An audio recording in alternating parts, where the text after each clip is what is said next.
We're looking at exponential growth and decay right now. We started out looking at basic exponential functions where we had y equals a times b to the x. Well, what we want to do is we want to rewrite b in the form b equals e to the k. We want to switch bases and use base e because we found that base e is almost a universal base. It's so easy to work with in so many forms. So if I transform base b to base b equals e to the k, then k equals natural log of b. And my equation y equals a times b to the x quickly becomes y equals a e to the kt.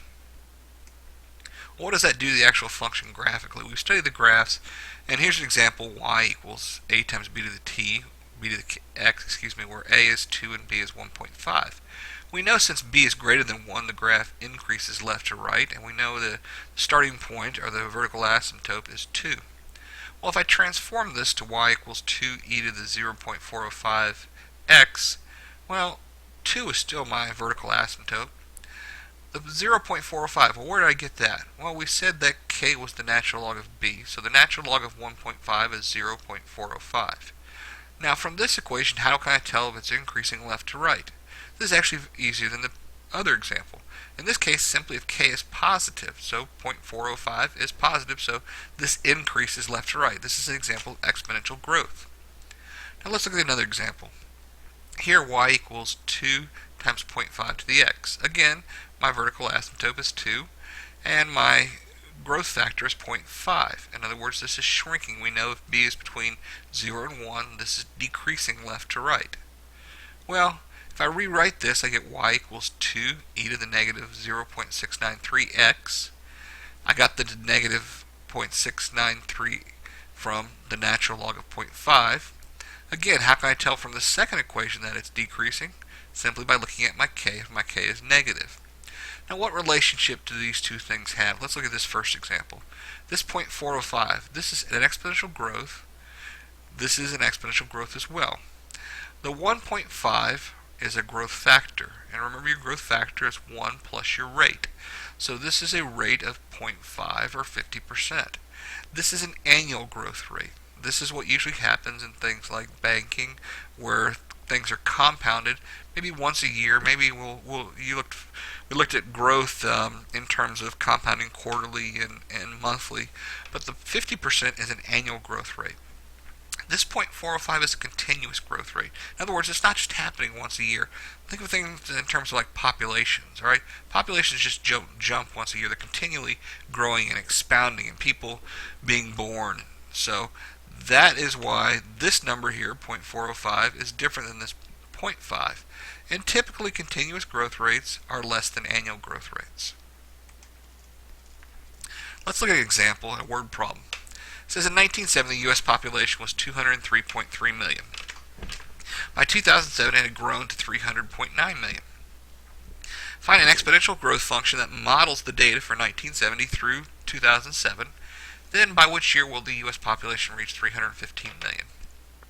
Well, I originally showed you y equals a times e to the kt. The book gives us a equals a0 e to the kt. Well, why do they use a and a0? They're talking about amounts here. And a is the amount you're looking for, and a0 is your starting amount. Okay, that's your vertical asymptote. Well, in this case, we need to solve for a0 and k to get a specific equation to model our data. Well, our starting point is our 203.3 million. That's our a0. Remember, we're going to align our data. We're going to take this 1970 and make it year 0.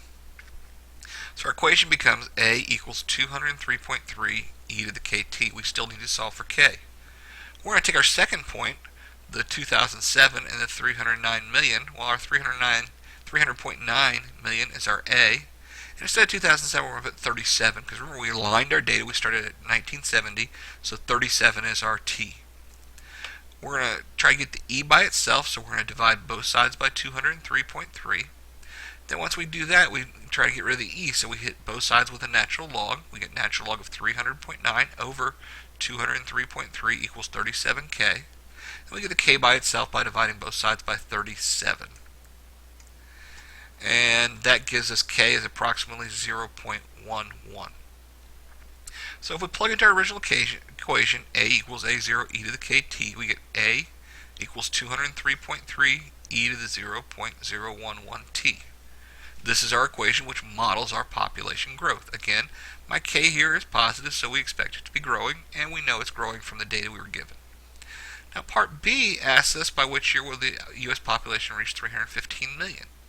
Well, we go to our equation again, and we realize we're given an amount and we want to solve for a time. Well, this is very similar to what we just did because we were solving for k earlier, and k was in the exponent.